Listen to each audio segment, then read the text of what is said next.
Welcome back everybody, I'm Nick930 and this is my final review for Naughty Dog's recently released PS4 exclusive The Last of Us Part 2. Last of Us Part 2 is a story-driven action-adventure game set in the northwestern region of the United States. Like the first game in the series, Part 2 focuses around a small cast of characters and their experiences during a devastating viral outbreak that turns humans into bloodthirsty zombie-like creatures, while the survivors are forced to do whatever it takes to stay alive.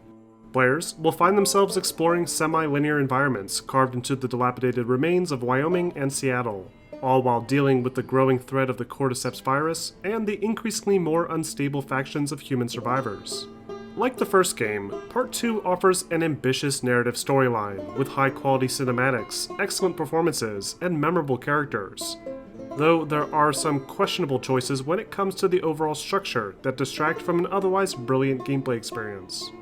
Now, before we go any further, I want to warn you that this first section will deal with the game's story, and while I'll try and remain vague, you may still find that it contains some light spoilers.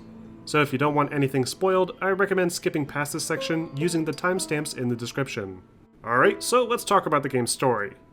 Part 2 takes place several years after the events of the first game, with Ellie now living peacefully within a large community in Jackson County, Wyoming. This community is bustling with activity, with kids playing around in the streets, winter dances, and the like, though there still remains the looming threat of the infected outside the walls, and patrols are frequently sent out to ensure the surrounding areas are safe. Ellie, now about 18 years old, has matured a great deal since the first game. She's more independent, has established a new romantic relationship with a girl named Dina, and has even taken up playing guitar with the help of the previous game's protagonist, Joel. But during one of her patrols, disaster strikes Jackson County, and Ellie's forced to travel to Seattle to make things right. Upon arriving in Seattle, the game opens up considerably. Players are free to explore large areas on their own, and the focus is shifted directly onto Ellie's character development as she struggles to deal with the events in Jackson. It's a dark and painful story, but one that's done beautifully, at least at first. The story takes a drastic turn partway through, and essentially halts the pacing entirely in order to try and explain itself with a series of flashbacks and flash-forwards. And the decisions made by the characters are already incredibly difficult to justify, distracting from an otherwise really enjoyable experience. But as I proceeded further down this rabbit hole, the newer characters started to grow on me. It became clear that the story is a lot more nuanced than the original, and is significantly more ambitious overall, with twice the length and much more challenging moral dilemmas. The original game's story is a crowd pleaser, a coming-of-age story with a dark zombie apocalypse edge to it. But the sequel isn't quite as simple, and will challenge the player to question everything they knew about the first game. Overall, I ended up loving the story to this game, but it wasn't immediate like the first game. It grew on me as I played further, and I appreciated it even more upon a second playthrough. It's definitely not perfect, as there's a few moments that feel forced for the sake of making all the narrative threads click together properly. But for the most part, it's a thoughtful and incredible emotional experience that you won't find anywhere else. While many may have their own thoughts on the quality of the story, there's no denying the absolute brilliant design of Last of Us Part 2's gameplay. The first game is probably one of my absolute favorite games, sitting right between the likes of BioShock and Chaos Theory. And while its excellent storytelling is definitely a major reason for that, its gameplay was what helped seal the deal, as it perfectly blended together environmental exploration, thoughtful stealth action, and intense combat in one immersive package.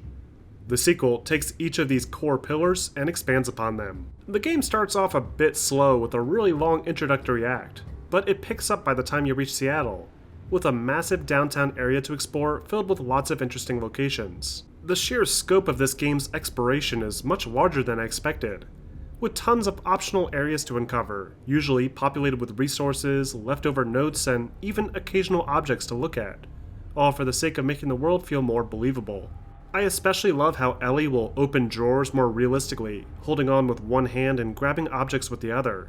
It's still not technically an open world game, so don't go into this expecting the entire game to play like the opening Seattle area, but it does a great job of easing the player back into the groove of The Last of Us's gameplay loop, and introduces more challenging enemies like the infected at a manageable pace. Traversal is handled roughly the same as the last game. You'll spend a lot of time running around on foot, climbing over debris, and crouch down to keep a low profile. But now, you can squeeze through narrow paths, swing from ropes, and crawl on the ground to get under low-hanging obstacles. Each level environment feels like a playground, with plenty of opportunities to take advantage of all of Ellie's new capabilities. And when combined with the game's excellent combat functions, it becomes even more enjoyable. The combat is built heavily around guerrilla warfare. Going in guns blazing is often the worst choice, as you're always outnumbered. And even on the standard moderate difficulty, enemies can mow you down with only a few powerful shots. Instead, the game greatly encourages a stealthy approach, with enemies typically unaware of your presence at first, allowing you to sneak around through tall grass and quietly dispatch one enemy at a time. But unlike most stealth games, Last of Us Part 2's enemy AI can be incredibly aggressive. Their line of sight is wide and long, almost forcing you to always crawl around on the ground like you're playing Metal Gear Solid 4. And I found it increasingly more difficult to avoid detection when patrols would constantly bump into dead bodies and start investigating.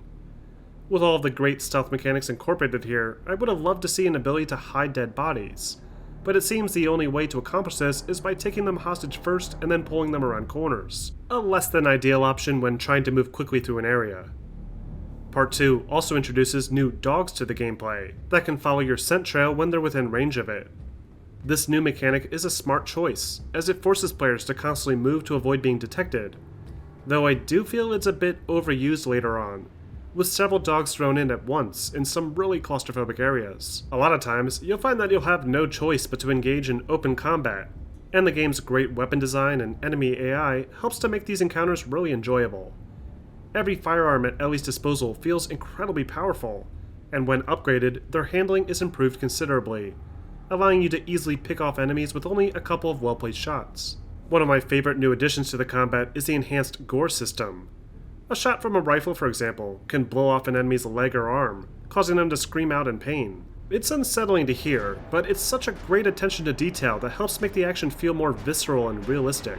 All of these weapons can be upgraded further using workbenches in the environment, where players can watch as Ellie actually breaks apart each firearm and screws on new upgrades realistically. Another example of the developers really going the extra mile to make the experience more immersive.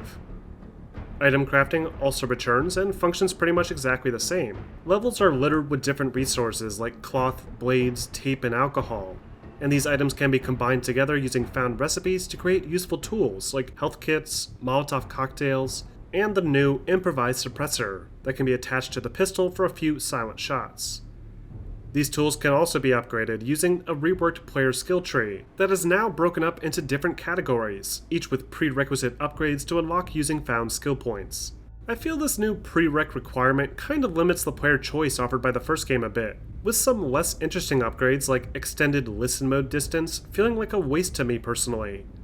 But the large number of unlocks do make the New Game Plus mode more enticing, and it's definitely worth the time searching for skill points to improve things like the durability of suppressors and the effectiveness of health kits. Another great new feature in Part 2 is the reworked melee combat system. Players can now press a dodge button to avoid enemy attacks, which will then open up opportunities for a counterattack. There's a lot of animations that have been built for this, some of which are pretty grotesque, but it feels so much better than the often hit-or-miss system used in the original game. Then, of course, there's the design of the artificial intelligence. Both friendly and enemy AI behave much better than they did before. Enemy soldiers will flank realistically, give accurate callouts, and are often unpredictable, performing moves I didn't even think were possible. Meanwhile, friendly companions will regularly assist during combat, also flanking and assisting with multiple stealth takedowns when an opportunity presents itself. One of my favorite moments in the early game was when I discovered a group of infected clickers inside a nearby building, which I then used to my advantage as I opened the door and lured the group out towards a nearby squad of human enemies. It all worked exactly how I hoped it would, and these types of moments present themselves frequently throughout the entire game, without ever feeling scripted. However, the AI isn't perfect, and I did run into a few major issues throughout my playthrough, like my companion blowing my cover by stupidly standing in the path of an enemy patrol, and this enemy that, for whatever reason, kept running away from me, and then got stuck standing in place, unsure of what to do next. But aside from those 2 or 3 occurrences, the majority of my 25 to 30 hour playtime felt incredibly well polished, and remained challenging enough to keep the experience interesting without ever feeling frustrating or cheap. Now, the only real major disappointment I have with The Last of Us Part 2 is the lack of multiplayer.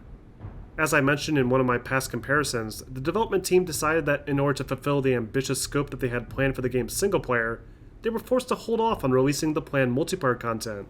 It's a real shame too, considering I love the multiplayer design of the first game, and I still feel it's one of the strongest PlayStation exclusive multiplayer modes available right now. Thankfully, there does seem to be a plan to introduce multiplayer to this game, possibly even later this year, and I'll be sure to give it a separate review if and when that happens.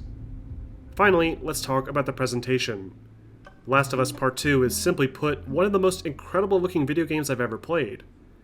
Everything from the insanely photorealistic cutscenes to the beautiful environmental detail and lighting effects helped to make this one of Naughty Dog's crowning achievements.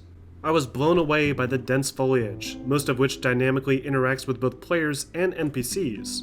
And I love the extra level of detail that went into everything, like the animations for Ellie looting shelves, and the way enemies react to being shot at specific points. And all of this comes together to create an unrivaled visual presentation. The game appears to be outputting at a 2K resolution on the PS4 Pro, with a locked 30 FPS.